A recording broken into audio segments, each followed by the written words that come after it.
বাঙালিখানায় সবাইকে স্বাগত জানাই। আপনারা তো সরস্বতী পুজোর সময় বা অন্যান্য পুজোর সময় অনেক রকমের নিরামিষ রেসিপি রান্না করুন। একবার আমার মতন করে সহজ পদ্ধতিতে আপনিও শিখে নিতে পারবেন ছোট ছোট টিপস সহ। তবে আমি আজকে এখানে 3টে রেসিপি কিভাবে তৈরি করলাম চলুন সেটা একবার দেখে নেওয়া যাক ভিডিওর মাধ্যমে।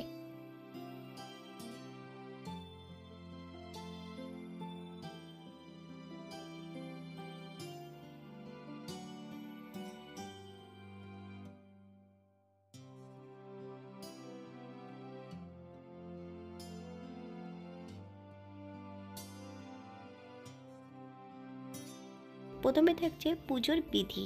আজকে আমার বাড়িতে সরস্বতী পুজোর যে আয়োজনগুলো আমি করেছিলাম সেগুলো আপনাদের সঙ্গে আজকে আমি শেয়ার করব।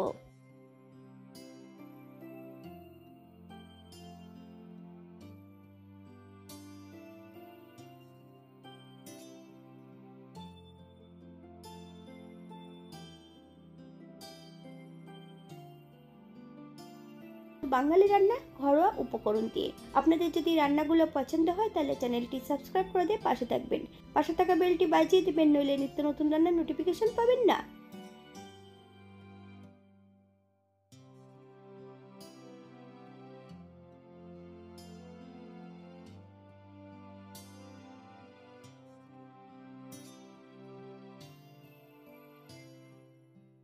তবে পুজো হওয়ার আগের মুহূর্তটা আর পুজো হওয়ার পরের মুহূর্তটাও আপনাদের সঙ্গে শেয়ার করছি।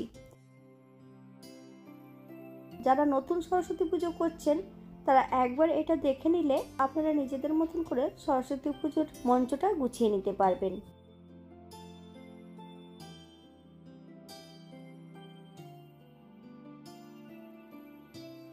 আজকে আমি রান্না করব এখানে 3টে রেসিপি: টমেটোর চাটনি, কাশ্মীরি আলুর দম আর বাসন্তী পোলাও। এই 3টে রেসিপি আমি আজকে এখানে তৈরি করব। আশা করছি আজকের ভিডিওটি আপনাদের ভালো লাগবে। তবে টমেটোর চাটনিটা কিন্তু সম্পূর্ণ অন্যরকম। আজকে আমি কিন্তু এখানে বাসন্তী পোলাও রান্না করব মশলা সহ, তবে সম্পূর্ণ নিরামিষ। এখানে আমি বেশ কিছুটা টমেটো রেখেছি। টমেটোগুলোকে বেশ পরিষ্কার করে ধুয়ে কেটে নিতে হবে।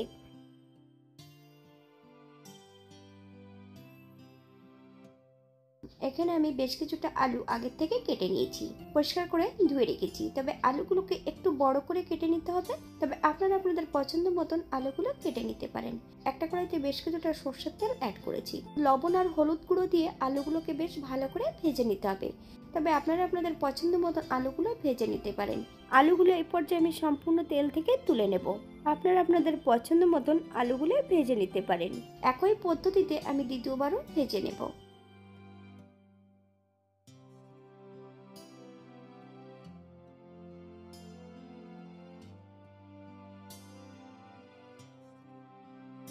তবে আমি প্রথমেই কিন্তু বাসন্তী পোলাওটা তৈরি করে নেব। অপর দিক থেকে আগের থেকে আমি বেশ কিছুটা গোবিন্দভোগ চাল ভিজিয়ে রেখেছিলাম। সম্পূর্ণ চালের জল ঝরিয়ে নিয়েছি। এই পর্যায়ে আমি সম্পূর্ণ চালগুলো ভেজে নেব।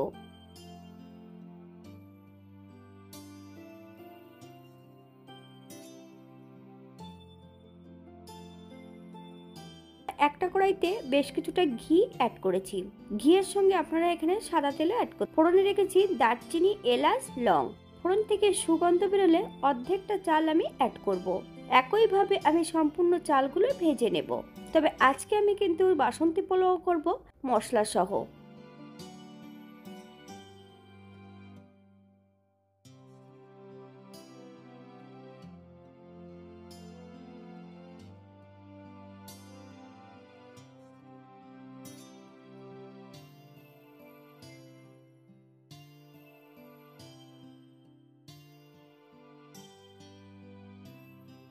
এখানে আমি অ্যাড করেছি 1 চামচ লবণ, 1 চামচ হলুদ গুঁড়ো। আপনারা স্বাদ অনুসারে লবণটা অ্যাড করবেন। হলুদ গুঁড়োর পরিবর্তে আপনারা ফুড কালারও অ্যাড করতে পারেন। ভালো করে চালগুলো ভেজে নিতে হবে।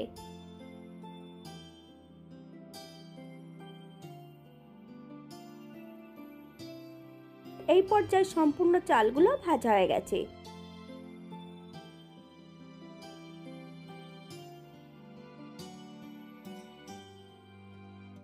অপর দিক থেকে কড়াইতে আবার বেশ কিছুটা ঘি অ্যাড করব। দারচিনি, এলাচ, লংয়ের থেকে সুগন্ধ বেরোলে এখানে বেশ কিছুটা বাটা মশলা অ্যাড করব। 1/2 চামচ লবণ, আদা, জিরে, শুকনো লঙ্কা, একত্রে বেটে নিয়েছি। সম্পূর্ণ বাটা মশলাটা অ্যাড করব।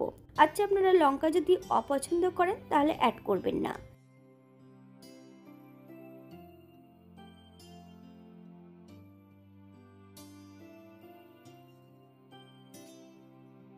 বেশ কিছুটা কাজু আর বেশ কিছুটা কিশমিশ অ্যাড করব।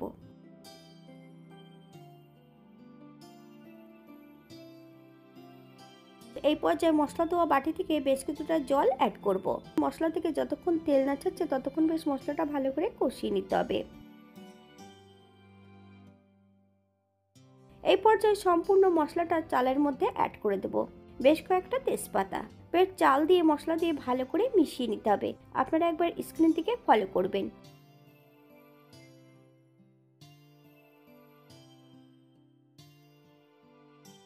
অপর দিক থেকে আমি বেশ কিছুটা জল ফুটিয়ে নিয়েছি। সম্পূর্ণ জলটা আমি চালের মধ্যে অ্যাড করব। 250 গ্রাম দুধ, আমি কিন্তু ফুল ক্রিম দুধ অ্যাড করেছি। আপনারা এখানে নারকেলের দুধ অথবা গুঁড়ো দুধও অ্যাড করতে পারেন। আমি এখানে সম্পূর্ণ লিকুইড দুধ অ্যাড করেছি। 2 থেকে 3 চামচের মতন চিনি। তবে এই পর্যায়ে যদি চিনি অ্যাড করা হয় তাহলে কিন্তু চালগুলো সম্পূর্ণ সেদ্ধ হয়ে যাবে না, একটার সঙ্গে একটা ভাত লেগে যাবে না।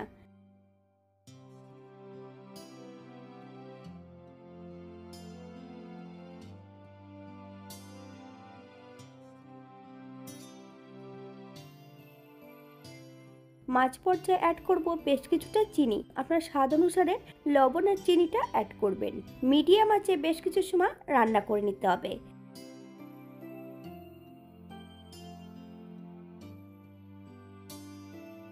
এই পর্যায়ে অ্যাড করব 1 চামচ ঘি।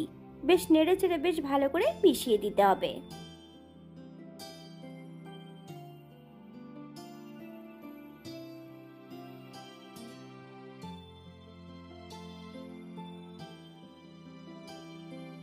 সাত থেকে 8 মিনিটের মতন একদম লো ফ্লেমে ঢাকা দিয়ে রেখে দেব।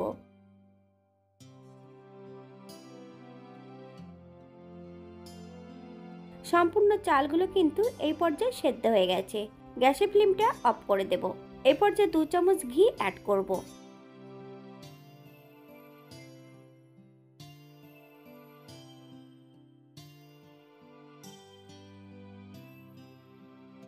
পাঁচ মিনিটের জন্য স্ট্যান্ডিং টাইম দিতে হবে, তারপর সার্ভ করব।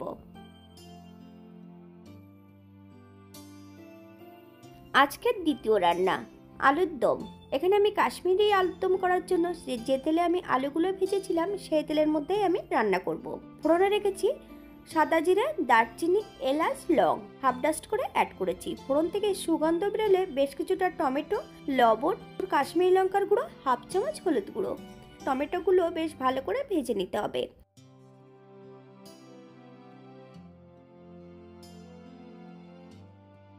টমেটো ভাজার শেষ পর্যায়ে এই পর্যায়ে অ্যাড করব সম্পূর্ণ বাটা মশলা। আদা, জিরে, ধনে, শুকনো লঙ্কা, টক দই, চালমগজ একত্রে বেটে নিয়েছি। সম্পূর্ণ বাটা মশলাটা অ্যাড করব। মশলাটা বেশ প্রথমে ভালো করে ভেজে নিতে হবে। মশলা ধোয়া পাত্র থেকে বেশ কিছুটা জল অ্যাড করব। মশলাটাতে বেশ ভালো করে কষিয়ে নিতে হবে। মশলা থেকে যতক্ষণ তেল না ছাড়ছে ততক্ষণ বেশ মশলাটা ভালো করে কষিয়ে নিতে হবে।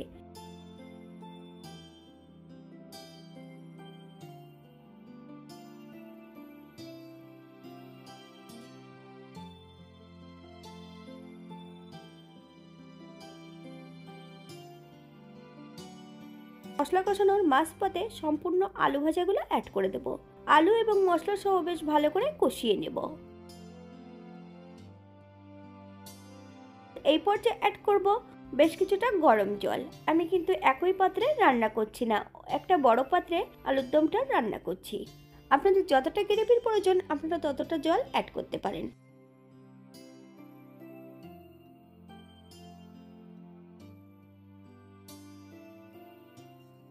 হাই ফ্লেমে বেশ 5 থেকে 7 মিনিটের মতন প্রথমে রান্না করে নেব। বেশ কিছুটা কাঁচা লঙ্কা অ্যাড করেছি। আপনারা যদি পছন্দ করেন তাহলে পরিমাণে বাড়িয়ে দিতে পারেন।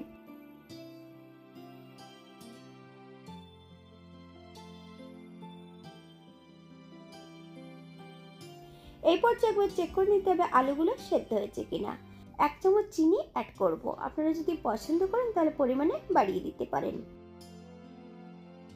আমি যখন মশলাটা অ্যাড করেছিলাম মশলার মধ্যে কিন্তু গরম মশলা বাটা ছিল, তাই এই পর্যায়ে আমি কোনো গরম মশলা বাটা অ্যাড করব না।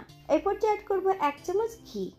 গ্যাসের ফ্লেমটা অফ করে দিয়ে 5 মিনিটের জন্য স্ট্যান্ডিং টাইম দেব, তারপর সার্ভ করব। এটা দেখতে যেমন ভারী সুন্দর হয়েছে, এটা কিন্তু খেতে কিন্তু অসম্ভব ভালো হয়েছিল। আপনারা বাড়িতে একবার একই পদ্ধতিতে বানিয়ে নেবেন। আজকের তৃতীয় রান্না, টমেটোর চাটনি। আমি প্রথমে কিন্তু টমেটোগুলো বেশ পরিষ্কার করে জল দিয়ে ভালো করে ধুয়ে নিয়েছি। বেশ সরু সরু করে টমেটোগুলো কেটে নিয়েছি, তবে টমেটোগুলোর কিন্তু আমি দানা ফেলে দিয়েছি। আপনারা যদি পছন্দ করেন দানা সহ রান্না করতে পারেন।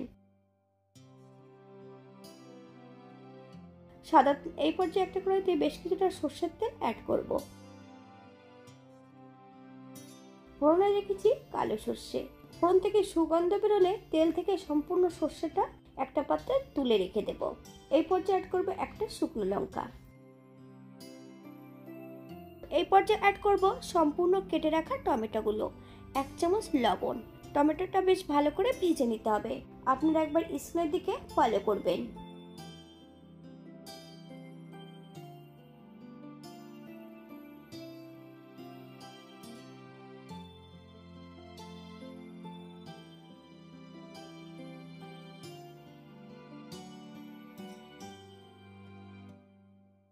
সাত থেকে 8 মিনিটের জন্য মিডিয়াম আঁচে ঢাকা দিয়ে রেখে দেবো, অথবা যতক্ষণ টমেটোগুলো সেদ্ধ না হচ্ছে ততক্ষণ ঢাকা দিয়ে রেখে দেবো।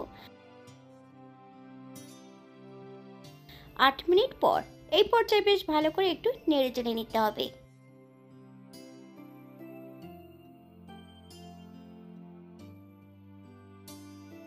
একবার চেক করে নিতে হবে যে টমেটোগুলো সেদ্ধ হয়েছে কিনা।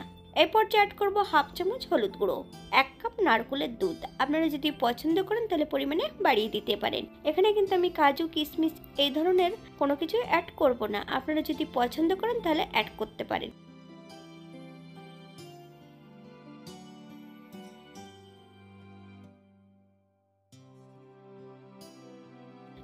এই পর্যায়ে অ্যাড করব বেশ কিছুটা চিনি।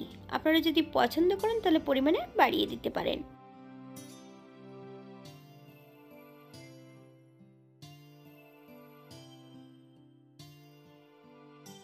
বেশ কিছুটা তেঁতুলটা অ্যাড করলে টমেটোর যে নিজস্ব গন্ধটা সেটা কিন্তু থাকে না।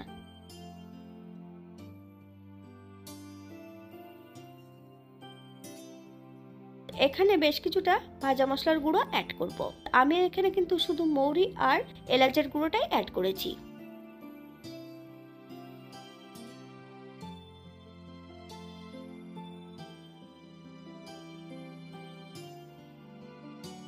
এই পর্যায়ে অ্যাড করব ভেজে রাখা সম্পূর্ণ সর্ষে।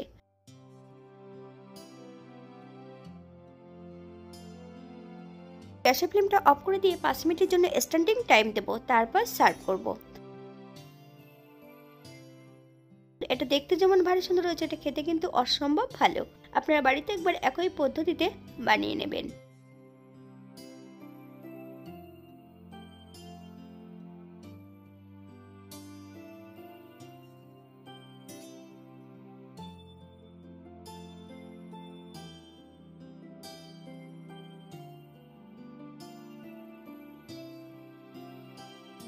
তবে আজকে আমার বাড়িতে সরস্বতী পুজোর সম্পূর্ণ নিরামিষ রেসিপিগুলো আপনাদের সঙ্গে আমি শেয়ার করলাম। ভালো লাগলে একটা লাইক, কমেন্ট, শেয়ার করবেন। ভিডিওটি এই পর্যন্ত। সবাই সুস্থ থাকবেন, ভালো থাকবেন। অন্যদিন নতুন রেসিপি নিয়ে আপনাদের সামনে আবার আমি হাজির হব। নতুন ও পুরনো সকল বন্ধুদের অসংখ্য ধন্যবাদ ভিডিওটি দেখার জন্য। হাতে যদি সময় থাকে তাহলে একটা লাইক, কমেন্ট, শেয়ার করবেন।